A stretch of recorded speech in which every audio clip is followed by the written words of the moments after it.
Hello, I'm Toycat, and happy new tax year, everybody. This is the official start of the UK's tax year. However, why does the UK tax year start on April the 6th? And also, what does this mean for you as a tax-paying citizen? Allow me to answer both those questions, because it's a really simple one as to why it starts on April the 6th. It's because it used to start on March the 25th, and they had to move it forward 11 days when they switched to the Gregorian calendar. The entire calendar moved forwards 11 days, and a lot of people were concerned about their lives being shortened, or about, like having to pay more taxes or more debts. So to assure people that the calendar moving 11 days forwards was just a simple administration change, they moved the tax year from March the 25th to April the 6th, 11 days forwards, as you might know. However, this does raise the more immediate question of like, wait, why was the tax year previously on March the 25th? And that's a much better question, right? And the answer to this one is that, well, the tax year used to start on March 25th because the new year used to start on March 25th. Here's a fun fact. The Queen Elizabeth I died on March the 24th of 1601.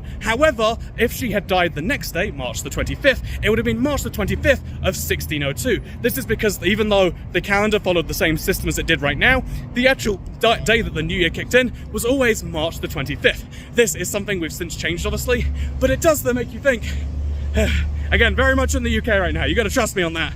There's just lots of pickup trucks in this part of the UK. This is a reasonable size for a vehicle, just like how it's reasonable to say, yeah, of course the year started in March, but why did the year start in March then, is the next question on this, and the answer to that one is something to do with the Romans. The Romans, they had their calendar starting in March, but then we added some extra months in there because we didn't think 10 months was good enough, and that's why we ended up with a messed up system where our calendars started in March, and so did our tax years, and then when we had to move our calendars to make it make more sense, a lot of people were worried about paying more tax. Think about it, if we ever did switch from right now, having April the 6th be the tax year to January the 1st, we're going to have one of two things happen. Either the 2023-2024 tax year, which has just started today by the way, either that tax year runs for 8 months or it runs for 20, and if it ran for 8 months, this would be very bad for the government because you would pay, you would have the same allowances and tax bands and brackets, etc. That should cover 1 year, covering 8 months. So you'd pay less tax per month. You'd have to adjust the whole tax for that specific 8-month period. A lot of people would lose out financially,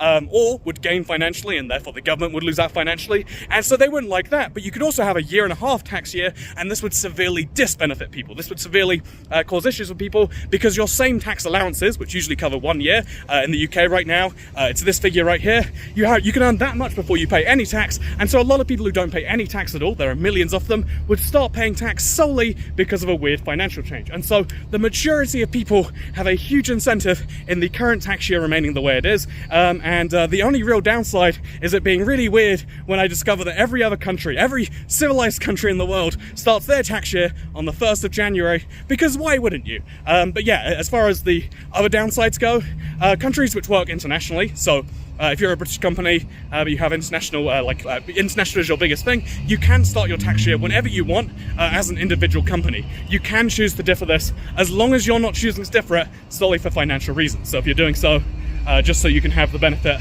of if you're just doing so for international accounting benefits, that is totally okay. And so a lot of companies will have different tax years. My company, IBX Toycat, accidentally has its tax year a few days too early because I misunderstood it. Long story too short, but yeah, as a company, you do set your own tax year if you want to, and apparently mine is incorrect. But anyway, so what does a new tax year mean for you?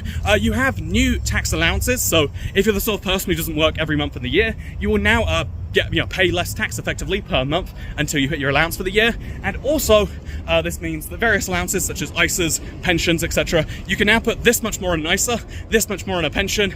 That tapers off if you earn too much, but let's assume you don't. And also, you could earn this much in capital gains. So there are actually quite a few benefits as a citizen, and if you hit the max of those last year, good job, proud of you, keep it up.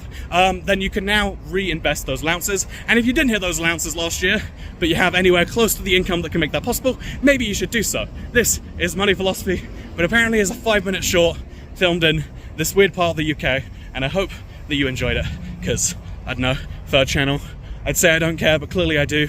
Had to walk around some very confusing places to make this. So third channel, don't care. Goodbye.